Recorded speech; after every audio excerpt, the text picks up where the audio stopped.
Every year in the NFL, it's a new team. As far as goals go, we have one. Putting a fucking ring on our finger. Welcome to the Buccaneers Observer Podcast. This is Ralph Phillips. I'm Molly Bay. Today is December 19th, 2019. The season is almost over. I'm so sad. I know. 2 more games. We've got the Houston Texans coming up Saturday at 1 p.m. National game. We are the only game on at 1. And it's got playoff implications, not for us, of course, but for the Texans. Does it? It does. They haven't clinched their division. Tennessee is 1 game behind them. And they play next week. So if they lose today, they'll be tied with the Texans, and the Texans win. The Titans. If the Titans win this week and we beat the Texans, they lose, they'll be tied for top of the division, and then they go and play next week, and that'll decide the division. Sweet. So it's still very much up in the air. And even if they don't beat the Titans next week, there's still some hope, I think, for a wild card spot. So the AFC is far from settled, and the Texans really need to win this game. A lot of good games next week. A lot of I hope so. Yeah, playoff implications. Yeah. Dallas and Philadelphia are playing against each other next week. Again. Ugh. Yeah. That makes me so mad. Like, why can't we be in a division like that? Well, I think we are going to be after this year. Yeah, probably. Hopefully. The Panthers and the Falcons are going to go through a whole rebuild, I think. So we'll see. All right. Finally, it's not us. We'll be watching from the sidelines. Sucks to be you. All right. What do you got for the Texans? What's going on with them? Okay. As I said, they are currently 9-6. So here are their opponents for the season.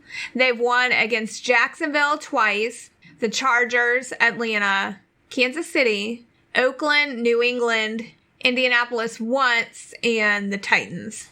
They lost to New Orleans, Carolina, Indianapolis, Baltimore, and Denver. All right, So they've lost to good teams, and they beat bad teams and some good teams. I mean, they beat New England. So yeah, and Kansas City. So nothing to shake a stick at.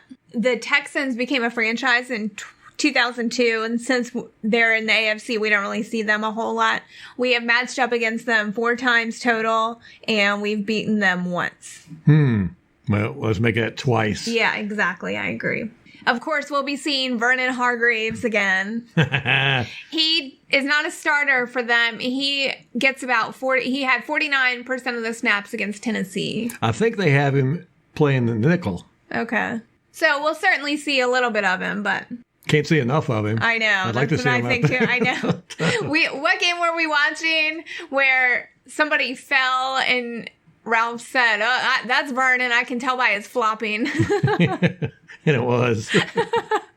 And he does have this like Superman dive, and then he does. He flies. Yeah. Gets his arms going like he's flying. He makes it look like he's putting forth effort. Right. Okay, let's go through where we rank and where we compare with them.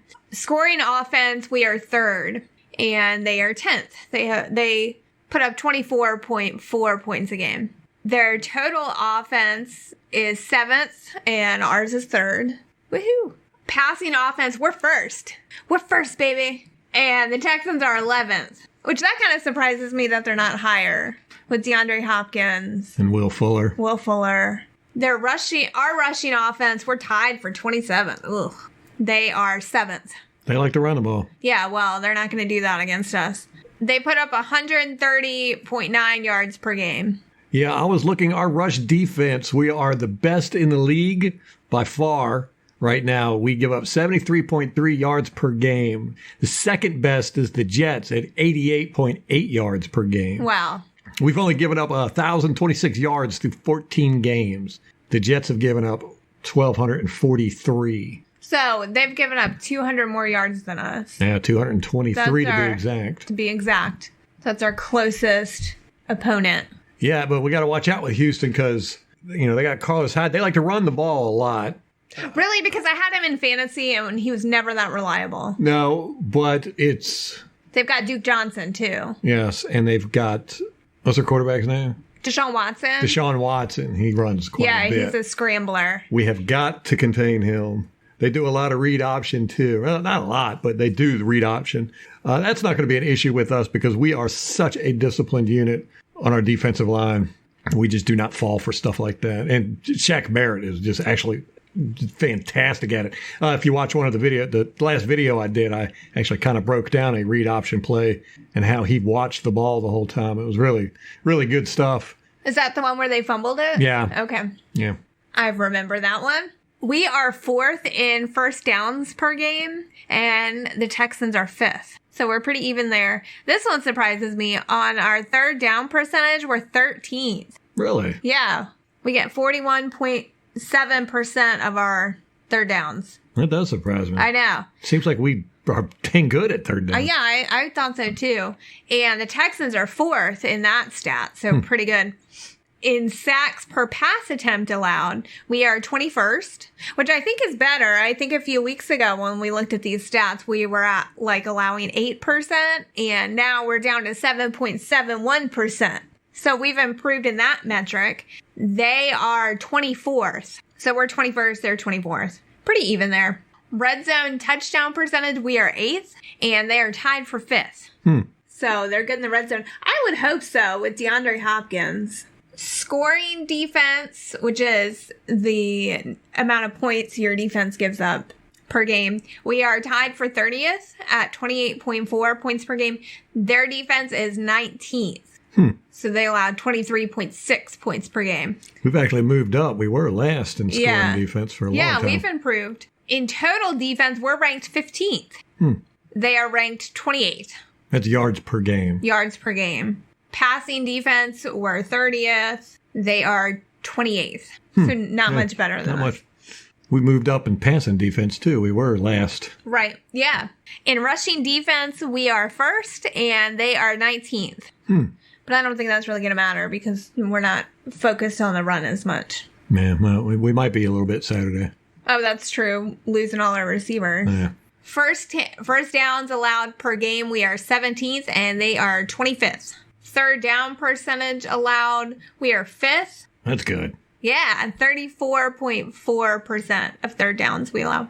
And they are 32nd, so dead last. So maybe our offense can get its average up. Sacks per pass attempt, we are 24th, and they are 28th. And then red zone touchdown percent allowed, we are 16th, and they are 32nd. So if we get into the end zone, or into the red zone, we're probably going to make it. Yeah.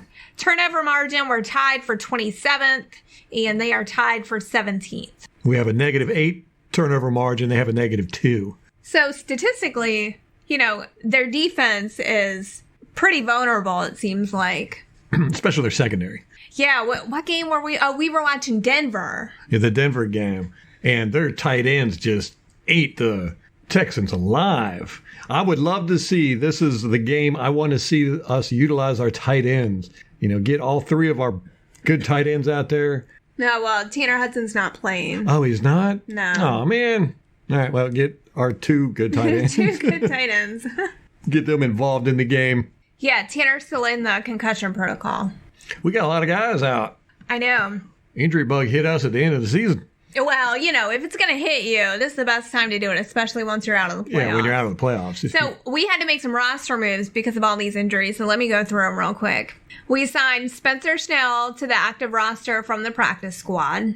We signed defensive back Herb Miller to the practice squad. Took Spencer's spot. Mike Evans went on IR. Jordan Whitehead went on IR. We signed tight end Cody McElroy to the active roster from the practice squad. And then we also signed wide receiver Jaden Mickens to the practice squad. So that was just in the last 2 days. We made all those moves. Wow. And then, of course, I think it was Monday, we signed Cyril Grayson, wide receiver. Cyril. That sucks not having Jordan Whitehead because, like I said, man, that guy brings a lot of energy to this football team. His stats aren't the best in the world, but he brings that immeasurables. Yeah. He's just got so much energy, and he's out there pumping everybody up. And, when somebody makes a play, he's over there bouncing around and congratulating them. You need that kind of energy on the team. Well, and he's so aggressive, too. And that's what I noticed when we watched the Denver game, is that they were just beating the crap out of the Texans. They were very physical. Yeah. Yeah, we need to be physical because they just beat the mess out of the Texans. I know, and they ran the score up. It was like 34-3 or something, and the Texans ended up coming back, but the score ended up, I can't remember the exact score, it was like 32-24, somewhere around there, and 34-24. It wasn't that close. They were it wasn't as close as the score show. Right, exactly. It was the Texans playing from behind the whole second half, trying to catch up, and they ran on a clock. Yeah, without Jordan Whitehead in the game, it's going to be a little bit more difficult for us. We do lead the league in passes defensed. Ooh, I have stats on the top 5 defensive backs and for completion percent, here it is. The force incompletion percentage. And guess who tops that list by like a wide margin? Jamel Dean forces incompletions on 32.6%. That's incredible. I know, isn't it? But this is Pro Football Focus that you've got these stats from, so take it with a grain of salt. Well, I'll take it though. Yeah. Carlton Davis is 4th on the list. He's 4th, 21.1%. And he popped up on the injury report today. Oh, no. With an ankle injury that he sustained in practice, and he's questionable. Well, no. Yeah, we lead the league in passes defensed with 83. The next closest is the Patriots with 81. Carlton Davis has 18 with 12 games started. Jamal Dean has 16 with only 3 games started. I was wondering about that. Is it because they're trying to pick on him because he's a rookie and they think, he doesn't have his footing yet? Well, whatever. He's knocking balls down. Yeah, no kidding. Jordan Whitehead has 9 with 14 games started. I think the highest on the Texans team, it was in Scott Smith's article. I think it was like 13. No, 12. It's their quarterback, Jonathan Joseph, has 12 passes defensed. And he gets a lot of the snaps. I think in the Titans game, he was out there 100% of the time. So he's their starting corner. And he's only got 12 passes defensed with 16 starts. That's crazy. That is crazy. These young bucks. That's only 3 more than Jordan Whitehead. I know. Yeah, I'm not impressed with their secondary at all. No, me neither. Their defensive line seems pretty good. They run a 3-4, do a lot of man coverage. 57, Brennan Scarlett, he's pretty good. I like him. He's an outside linebacker for them. Okay. And then, of course, you got Merciless. Gotta love Merciless. I don't care if he sucks. He's just got a badass name. So he'll be going up against Donovan, probably. Yes. Is Donovan Smith playing? He's questionable.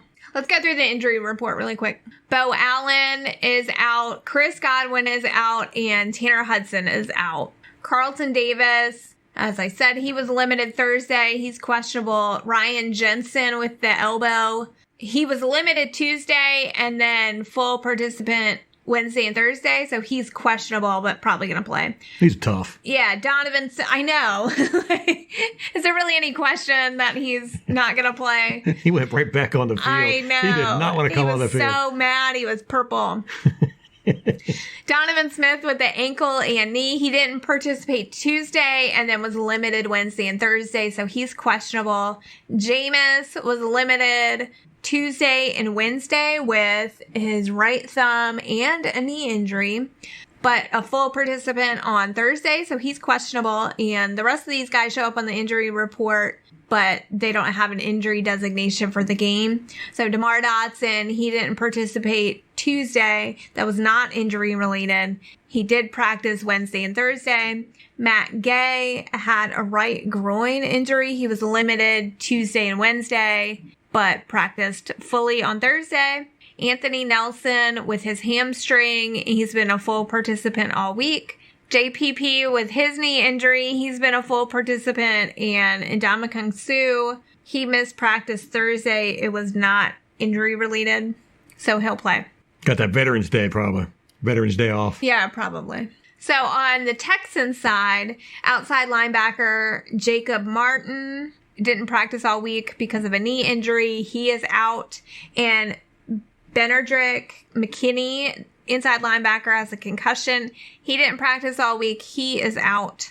Jaleel Adde, safety, has an Achilles injury. He was limited didn't practice Tuesday, was limited Wednesday and Thursday, so he's questionable. Will Fuller has a hamstring injury. He was limited all week and is questionable. Carlos Hyde, I can't even read that. The font's so small. I don't know what kind of injury it is, but he was limited Tuesday, didn't practice Wednesday, then returned in a limited capacity on Thursday. So he is questionable.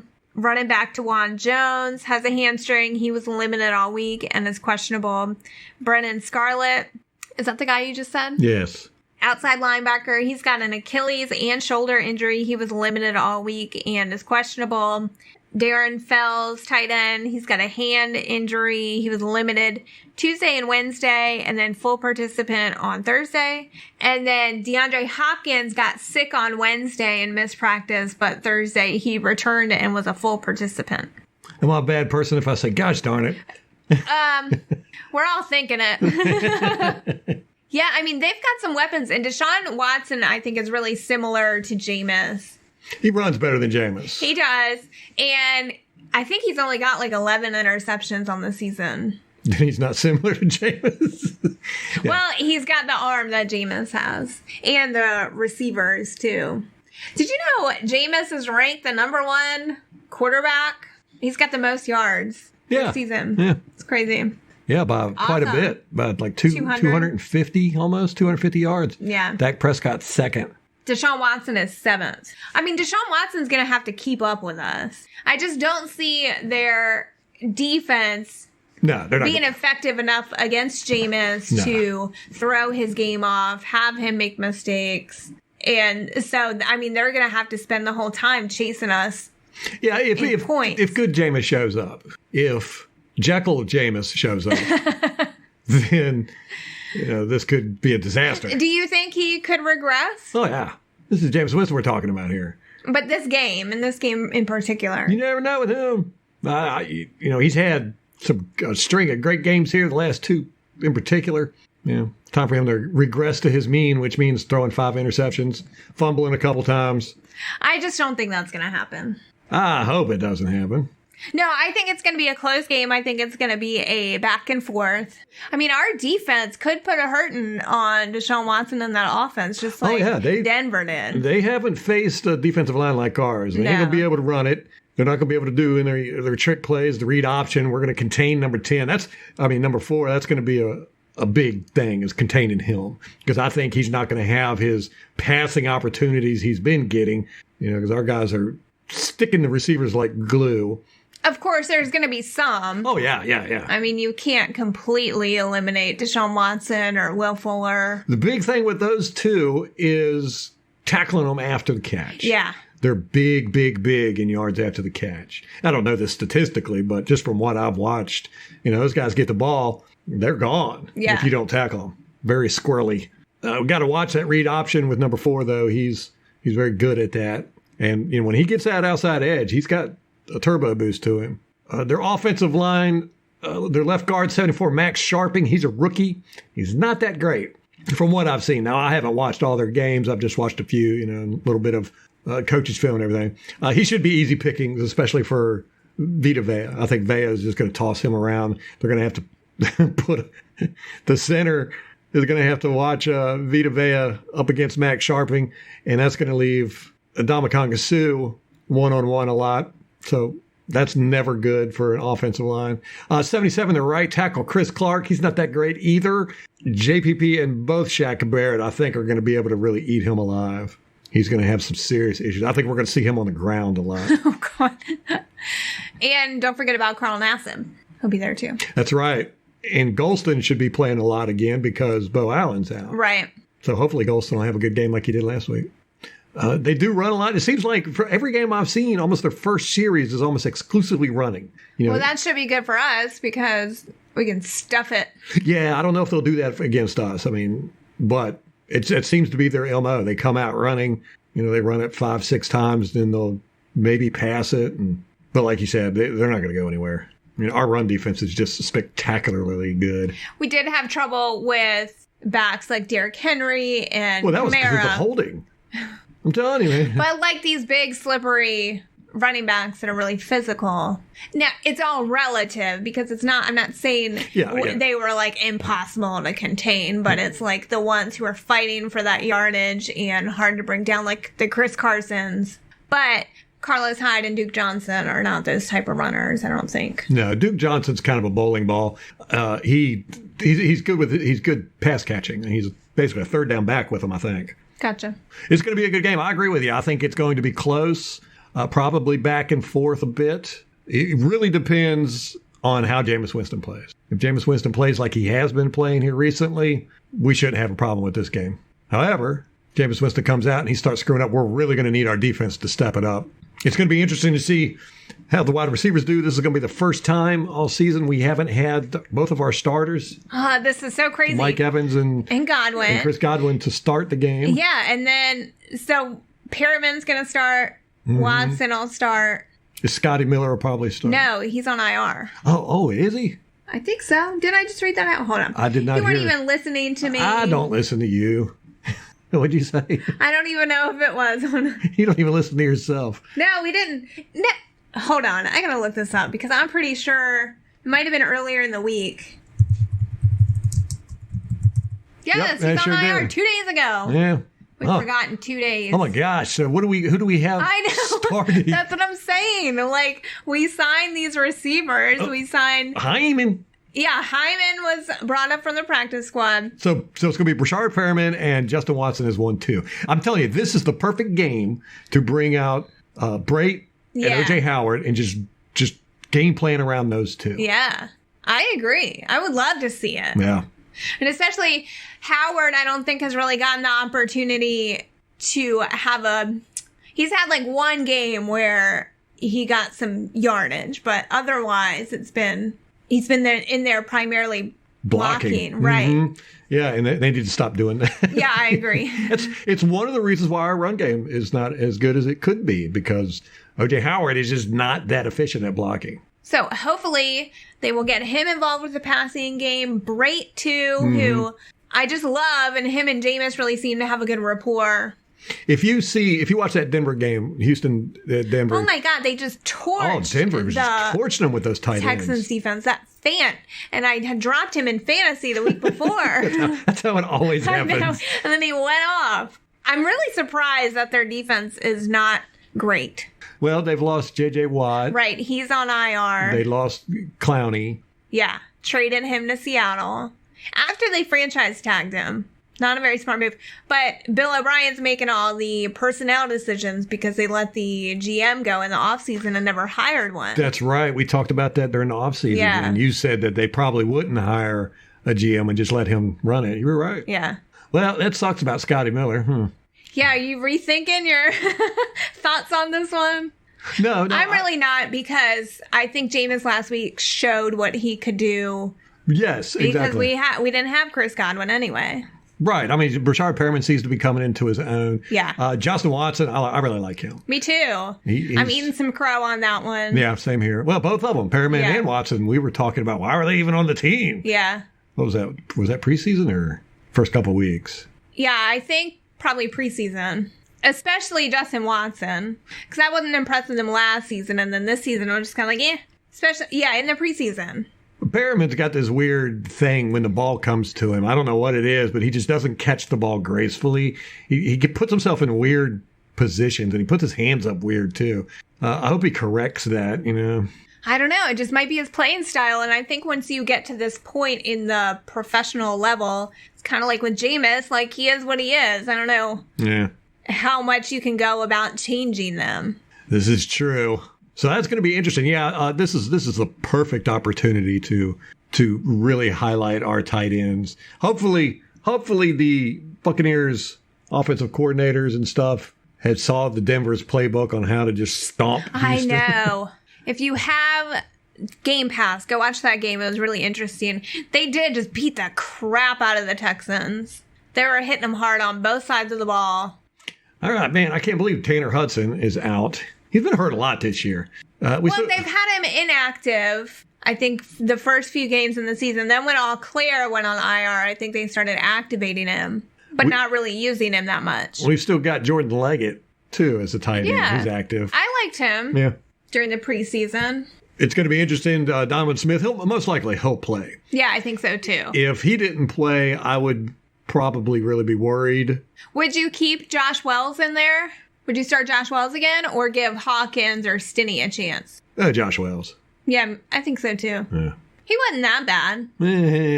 I mean, serviceable. He's a backup. And when you're getting your opportunity 16 weeks in the season, 15 weeks. Well, these Texans, they come in hard on the edge. These Merciless and that Scarlet guy. Scott Smith's piece on Buccaneers.com, he highlighted the matchup between Donovan and Merciless. Interesting. What did he say? Who's going to win that matchup? Oh, he doesn't make a prediction, but just says... That's keeping it safe. Yeah. Well, Merciless is their top pass rushing threat with a team high of 5.5 sacks and 13 quarterback hits. That's not a whole lot, is it? No, I don't think so either. But, if he wasn't starting, he was probably starting, right? Pretty sure. Before J.J. Watt got injured? Yeah. Like Bruce Arians said, it's really hard to gauge these edge rushers by the stats like hits and sacks because there's a lot more that they contribute, forcing quarterbacks out of pockets, making them throw the ball early, things of that nature. Yeah. And these two edge rushers, they really do come hard. So Donovan Smith's going to have to play good, and Lamar Dotson, I'm worried about him going up against that Scarlet guy. Like Scarlet guy is strong and fast and relentless. You think he'll have trouble? Yes. Oh, no. Yeah, I can almost guarantee he's going to have trouble with that guy. Donovan Smith has this tendency to really step up when he plays up against good pass rushers. Oh, so he rises to the challenge. Yeah, he really does seem to. Like I said last year when we played Dallas, was that last year? Yeah. DeMarcus Lawrence, him and Donovan Smith, man, that was just beautiful. That was a great battle to watch. And Donovan Smith won that one. He held DeMarcus Lawrence to basically nothing that whole game. But, man, they were fighting. That was really good to watch. So, what's your prediction? Give us some numbers. All right. I am going to be a homer, and Bucks are taking this one. It's going to be close. Actually, I think we're favored in the odds in this one. I don't really know. Yeah, well, I don't really know how they work, but I don't understand betting at all. But there was a plus near the Buccaneers number, so I thought that meant we were favored, right? No, it looks like we're underdogs. Okay. I know nothing about betting. Yeah, it's only about 3, though, so. In any case, I think we take this one. I think it's close, and I'm going to go with the score will be 32-29. Ooh, that's close. It is a close one. You know what? That's what I was going to say. Except I was going to say 32-28, but don't copy me. I know. I feel like I got to change it now. So what are you picking? Yeah, I'm going 32-28. Buccaneers? Of course. This is really going to be a test about how far we've come, where we are as a team, because our win streak is against shitty teams. The good team that we played, we lost to. So here it is. We have an opportunity to face a good team, a playoff caliber team. Well, the Colts were considered a good team at the time, but now they've just imploded. We broke the Colts. Well, yeah, that implosion certainly started with us. Maybe not, because I think they were on a lose streak too. Yeah. Anyway. Yeah, I always like going up against good teams, I think it makes your team better whether you win or lose. Yeah. And it's entertaining to watch. And I've been hearing that everywhere on the ESPN, the NFL Network, all the net. They're like, wow, Tampa Bay is really fun to watch. Especially Jameis Winston. They're like, this is a fun team. And I'm like, yeah, that's what I want to hear. That's what it's all about. It's entertainment. Yeah. All right, so that's going to wrap it up for us. If you want to hang out and listen to Bruce Arians' latest press conference, we'll have it at the end of the podcast, attached at the back end. Anything to add, Molly? Nothing. All right, this is a home game. Let's fill up the stadium. I want to see nothing but red, and not Houston red, Tampa red. In those stands, let's pack it out, man. Make it, let's give our team an advantage. Let's do our job as the 12th man. It should, if nothing else, be an exciting game. You know why? Because I want to wear my colors proud this week. I know, right? I don't want to be walking around and people going, man, you got your butts whooped Saturday. Ain't gonna happen. Nah. We got this. No, we don't get our butts whooped. We're not the Carolina Panthers. All right, until next time. Go Bucks. In rehab. Slowly. Do you anticipate that he'll make it back for the final game? I would hope so. Bruce, with so many new faces in the passing game, whether it's two new receivers and a tight end, how much do you pull back at all in terms of play? No.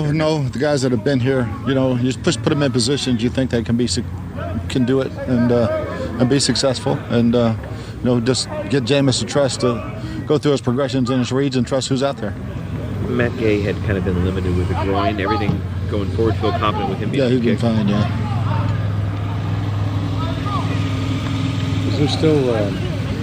Even though you're not going to playoffs, is there such a thing as a signature win? You've beaten one team, the Rams, that have a winning record. You can't help who you play after that. But yeah, this team's obviously top of the division. This is one that's in first place in their division, and it would be. Yeah, I think it's something you could really build off of. Bruce, you're facing Deshaun Watson, probably like the fourth or fifth mobile quarterback you've faced this year. How does that help you prepare to play him on Saturday? Having faced Russell and a couple others, it helps to know what you're up against. You have to be disciplined, but you still have to be aggressive. Along those same lines, a lot get lost with the running game that's actually pretty good too, with Carlos Hyde and Duke Johnson. Oh yeah, they've got a very potent running game and a lot of speed outside, so it's a heck of an offense to try to defend. Bruce, how much do you think Jameis has improved on his throwing the deep ball? You look at the numbers and a lot of the passing yardage, but how much has he improved on that? From what I've seen on film to this year, tremendously. Is that a matter of what the work he's done with Clyde? Just some of the mechanical things? I think it's a ton of that, and then we throw a lot of full-speed deep balls in practice, and it's not jogging. Between Godwin and Evans, that's like 50% of your offense right there alone, more than 50%. I mean, how do you kind of keep the guys that are out there kind of locked in and focused still on the task at hand despite losing such key contributors? It's just next man up. That's what you always do, and one's man injury is another man's opportunity, and somebody will shine. As much as those young receivers have to come in here, special teams becomes what they have to help you with. Right? That's the huge part. When you start sliding guys out and moving people up the depth chart, who goes to special teams? Some guys' roles, they're just doubling up because there's nobody left. Bruce, is punt return simple enough that somebody like Schnell could come in midweek and handle duties? Yeah, he did it all camp for us and did it in games, so that wouldn't be a problem at all.